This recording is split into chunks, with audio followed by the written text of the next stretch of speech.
ese presidente de Irán que murió durante esto, él mismo presagiaba la destrucción de Israel. Él decía, vamos a destruir Israel. Y él tomó esta decisión de haber lanzado un ataque masivo contra Israel. Nosotros, Israel, no fuimos los culpables de que haya habido una tormenta y todo esto, y unas condiciones de neblina y todo esto. Dios es el que hace los climas. Dios es el que pone estas tempestades para que el helicóptero de este tipo que quiere acabar con Israel colapse. Hashem lucha en nuestras batallas y sí, no nos alegramos cuando nuestro enemigo cae, sí nos alegramos cuando Hashem lucha en nuestras batallas. Que aquellos que trataron de destruir a Israel, como él, porque ese presidente fue el que bajo su gobierno decidieron atacar con cientos de proyectiles, drones, misiles a Israel, la consecuencia es que a Hashem le desagrada que se metan con su pueblo. Aún siguen creyendo en un Dios colérico, un Dios lleno de venganza y que está en pos de un pueblo elegido. Y que usa incluso la neblina de la naturaleza para que el avión se estrelle y que eso es sinónimo de venganza porque se metieron con el pueblo de Israel. Es curioso.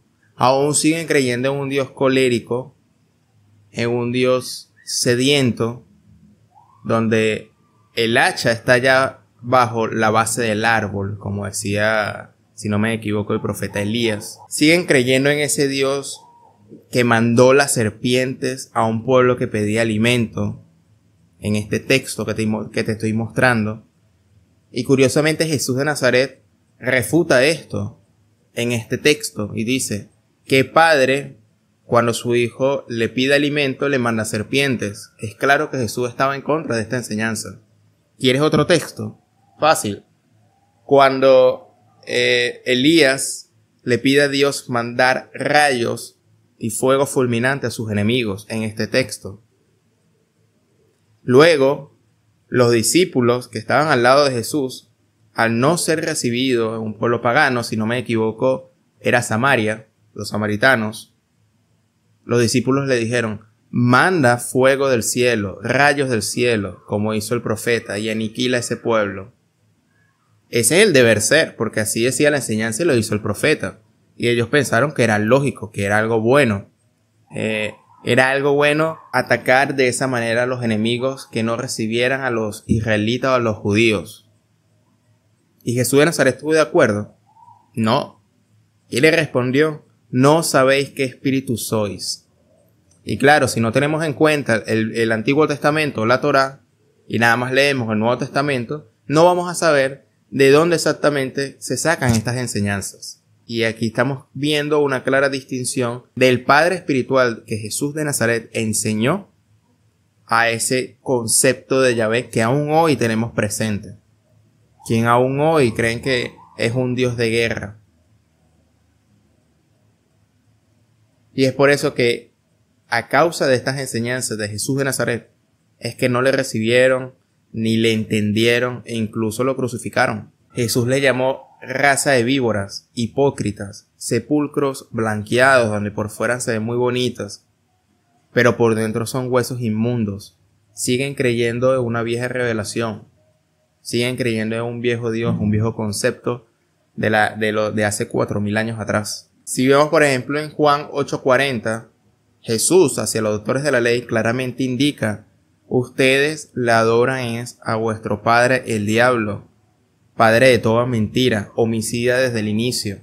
Porque si ustedes creen al Dios de sus padres o al Dios verdadero, ustedes me creerían, pero más bien ustedes buscan aniquilarme, crucificarme. Se supone que los doctores de la ley creían y seguían las leyes de Moisés y por lo tanto seguían a Yahvé. Pero Jesús de Nazaret hace esta denuncia. Eso está en el Nuevo Testamento. Es por eso que por más que sea que se pueda mostrar fuentes agnósticas o judías, nunca van a aceptar estos hechos porque Jesús de Nazaret le hace crítica fuerte al judaísmo. Por lo tanto, Jesús de Nazaret no seguía completamente el judaísmo. Usó las enseñanzas del judaísmo, pero enseñó algo mucho más profundo. Lucas 17:21: el reino de los cielos está dentro de vosotros. Dios es espíritu y le puedes adorar ahí mismo donde estás, en espíritu y en verdad. Y mi reino no es de este mundo. Si fuera así, mis discípulos lucharían por su establecimiento, pero mi reino no es de este mundo. No es de este mundo de disputas tal como se cree de un Dios vengativo. Y ellos dicen, no, Dios no es su hijo de hombre para que se arrepienta. Él hace justicia. Pero vimos en Génesis 6, ya lo mostramos muchas veces, que se arrepintió de haber creado al hombre. Porque efectivamente este Elohim o este Yahvé es un ser falible. No es el Dios verdadero. Ahí está en las escrituras. Y esto le puede sonar blasfemia a muchas religiones. Pero si observa las enseñanzas de Jesús, por eso es importante no desligarlo, vemos por lo menos un avance progresivo y mayor en concepto. Jews have always known throughout history that if Christians knew what was in the Talmud, it would make Christians very angry.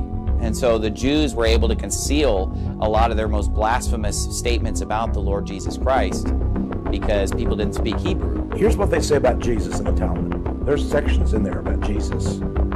In fact, there's an entire book that's been written by the director of Judaic Studies in Princeton University, Dr. Schaeffer, a Jew. He's written a book, Jesus in the Talmud. So if you want to know what Jesus has to do with the Talmud, get his book, Jesus in the Talmud by Dr. Schaeffer. Peter Schaeffer is head of the Judaic Studies at Princeton University. In his book, Jesus in the Talmud, he documents and analyzes every time Jesus is mentioned in the pages of the Talmud. According to the Talmud, Jesus was the product of adultery, the bastard son of Mary and a Roman soldier named Pantera. He spent his early life in Egypt, where he learned black magic, idolatry, and sorcery. Jesus was born to a whore. Mary was a whore. She had sexual relations with many men. The father was a Roman centurion.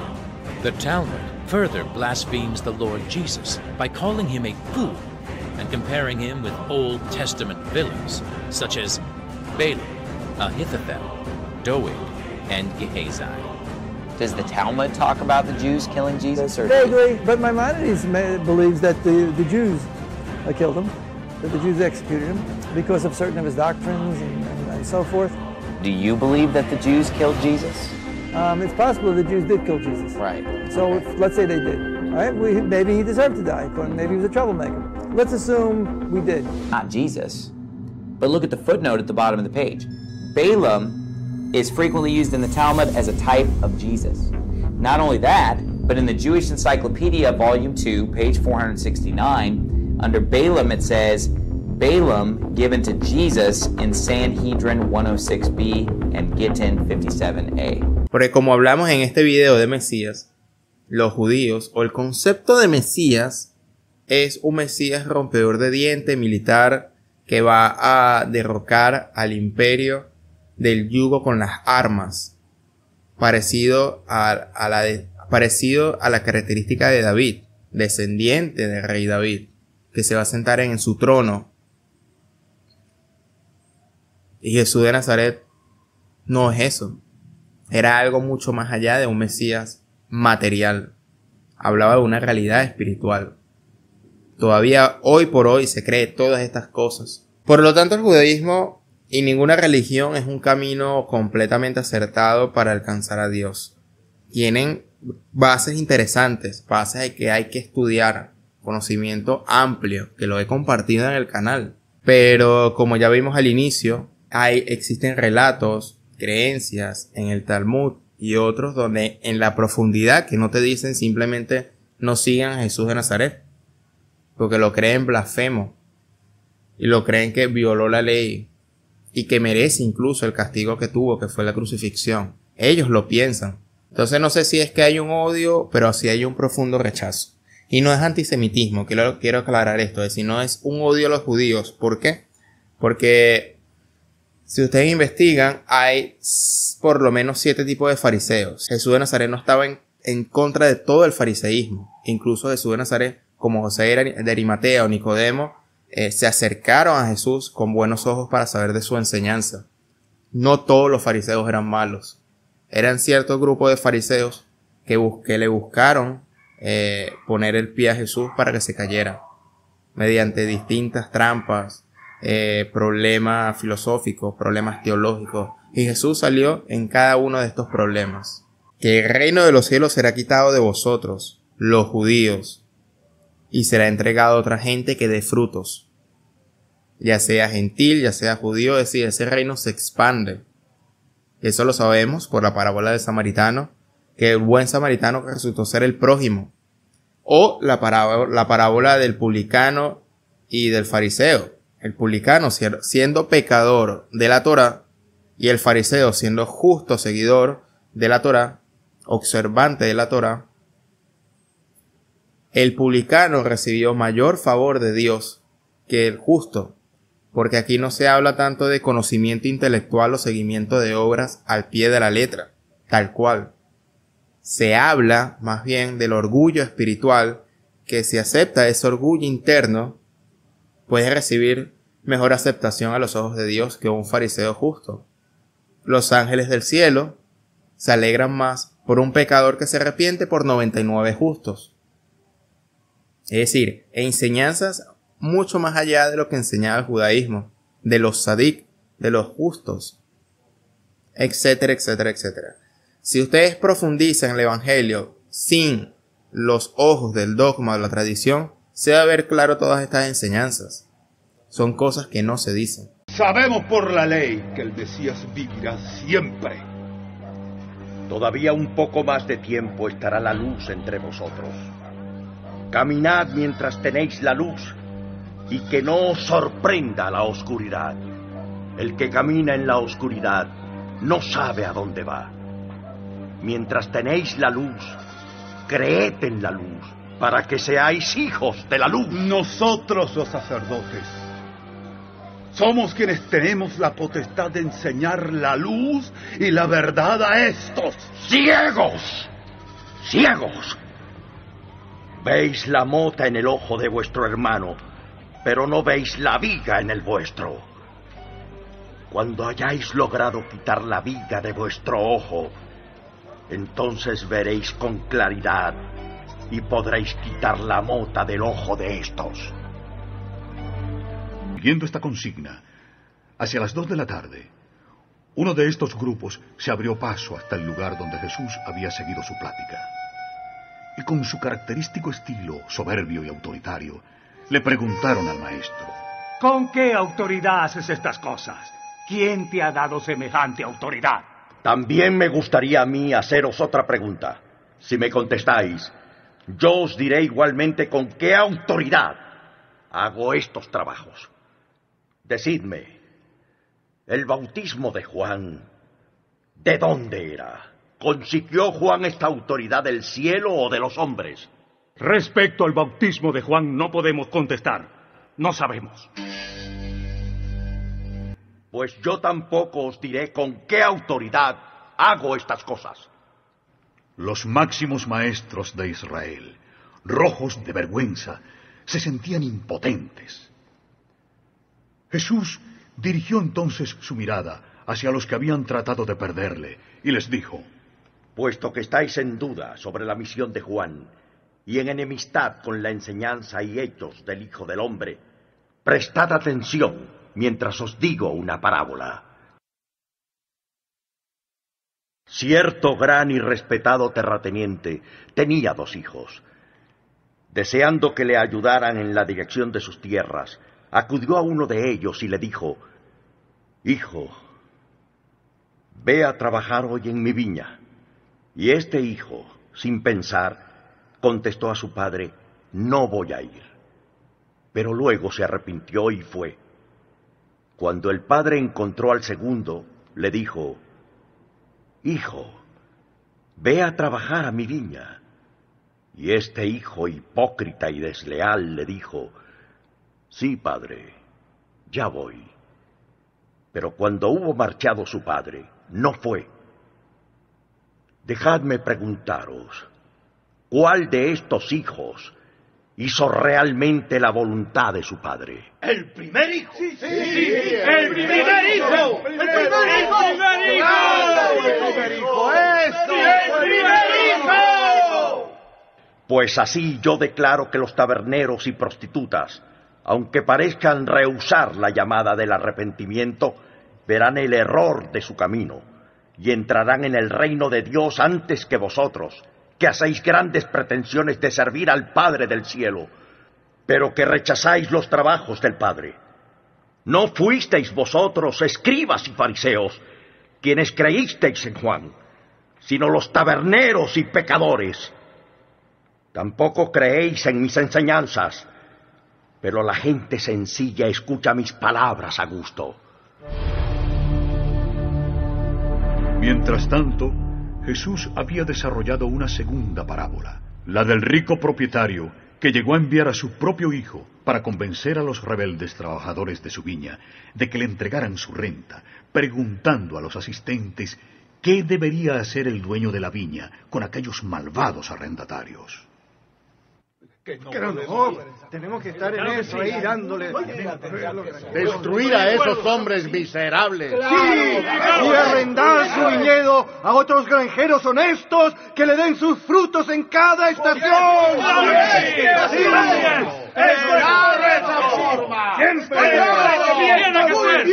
Granjeros honestos que le den sus frutos. Muchos de los presentes comprendieron el sentido de la parábola de Jesús y expresaron en voz alta: Dios perdone a quienes continúen haciendo estas cosas. ¡Claro que Dios nos perdone! Pero algunos fariseos no se daban por vencidos y regresaron hasta el lugar donde predicaba Jesús. El maestro, al verlos, les dijo: Vosotros sabéis cómo rechazaron vuestros hermanos a los profetas, y sabéis bien que estáis decididos a rechazar al Hijo del Hombre. ¿Nunca leísteis en la Escritura sobre la piedra que los constructores rechazaron y que cuando la gente la descubrió, hicieron de ella la piedra angular? Una vez más os aviso, si continuáis rechazando el Evangelio, el reino de Dios será llevado lejos de vosotros y entregado a otra gente deseosa de recibir buenas nuevas y llevar adelante los frutos del Espíritu. Yo os digo que existe un misterio sobre esa piedra. Quien caiga sobre ella, aunque quede roto en pedazos, se salvará. Pero sobre quien caiga dicha piedra angular, será molido hasta quedar hecho polvo, y sus cenizas serán desperdigadas a los cuatro vientos. Pero maestro, ¿cómo sabremos estas cosas? ¿Qué signo nos darás para que sepamos que tú eres el Hijo de Dios? Destruid este templo, y en 3 días lo levantaré. Jesús dio por terminada su plática y descendió por las escalinatas. El rabí se acomodó en su lugar habitual, las escalinatas que rodeaban el santuario, y en un tono sumamente cariñoso comenzó a hablar. Durante todo este tiempo he estado con vosotros, yendo y viniendo por estas tierras, proclamando el amor del Padre para con los hijos de los hombres. Muchos han visto la luz y por medio de la fe han entrado en el reino del cielo. En relación con esta enseñanza y predicación, el Padre ha hecho cosas maravillosas, incluida la resurrección de los muertos. Muchos de vosotros os habéis atrevido a creer en mis enseñanzas y ya habéis entrado en la alegría y en la libertad de la conciencia de ser hijo de Dios. Seréis mis testigos de que he ofrecido la misma filiación con Dios a todo Israel, incluso a estos mismos hombres que hoy buscan mi destrucción. Pero os digo más, incluso ahora recibiría mi Padre a estos maestros ciegos, a estos dirigentes hipócritas, si volvieran su cara hacia Él y aceptasen su misericordia. Incluso ahora no es demasiado tarde para que esta gente reciba la palabra del cielo y dé la bienvenida al Hijo del Hombre. Mientras haya una posibilidad para que los judíos vuelvan sus rostros hacia mi Padre y busquen la salvación, el Dios de Abraham, Isaac y Jacob mantendrá sus manos extendidas hacia vosotros. Pero una vez que hayáis rebasado la copa de vuestra impertinencia esta nación será abandonada a sus propios consejos e irá rápidamente a un final poco glorioso. Esta gente había sido llamada a ser la luz del mundo y a mostrar la gloria espiritual de una raza conocedora de Dios. Pero hasta hoy os habéis apartado del cumplimiento de vuestros privilegios divinos y vuestros líderes están a punto de cometer la locura suprema de todos los tiempos. Y os digo que están a punto de rechazar el gran regalo de Dios a todos los hombres y a todas las épocas, la revelación de su amor.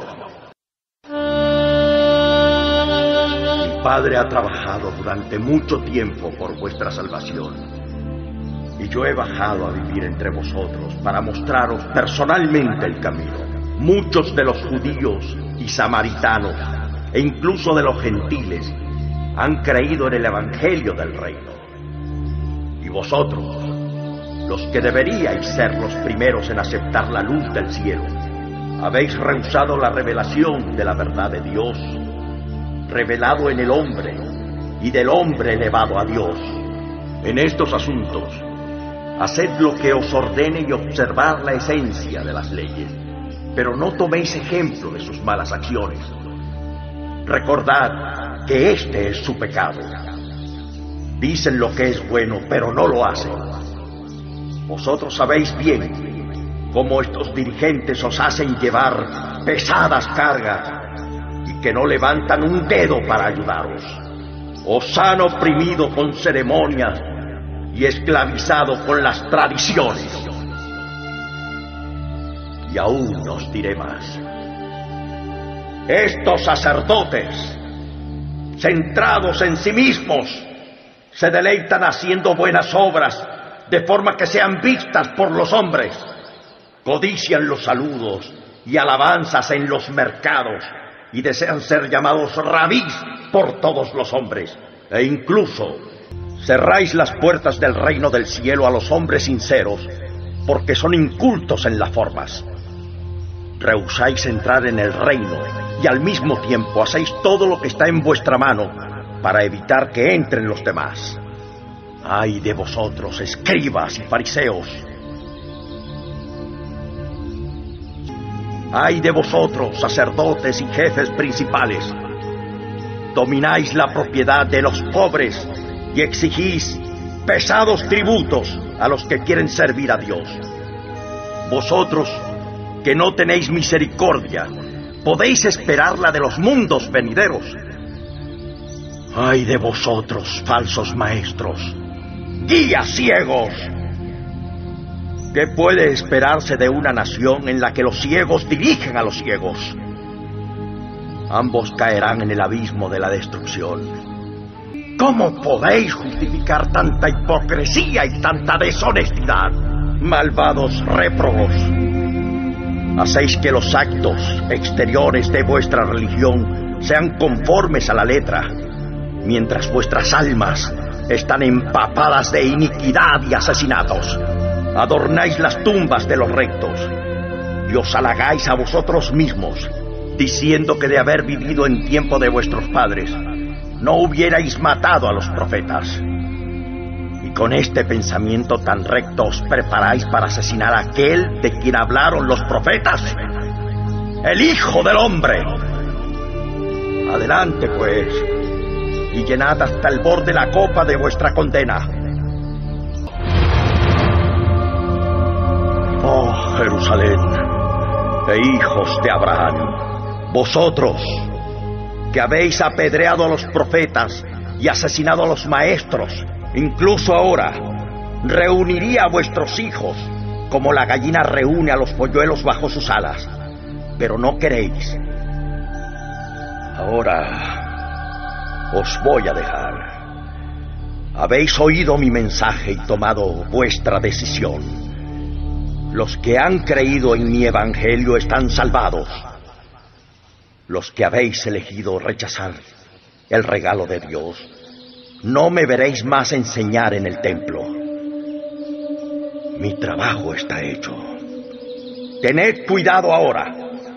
Yo sigo con mis hijos y vuestra casa queda desolada. Es importante mostrarlo. Es por eso que he traído estas clases. De ahora en adelante voy a hablar un poquito más poético, más reflexivo. Ya no voy a ser más esquemático en algunas enseñanzas. Eso ya lo hice en estas 37 clases que ves en pantalla. Y es por eso que hice una lista de reproducción, esta que ves en pantalla, donde estarán las malas traducciones, estarán el Viejo y el Nuevo Testamento, ciencias bíblicas, Jesús de Nazaret, incluso el fenómeno ovni. Dale ahí, vas a encontrar las clases que he realizado hasta ahora para poder profundizar en este y en otros temas más. Mi nombre es Simón Guardia y nos vemos en una próxima oportunidad. Hasta pronto.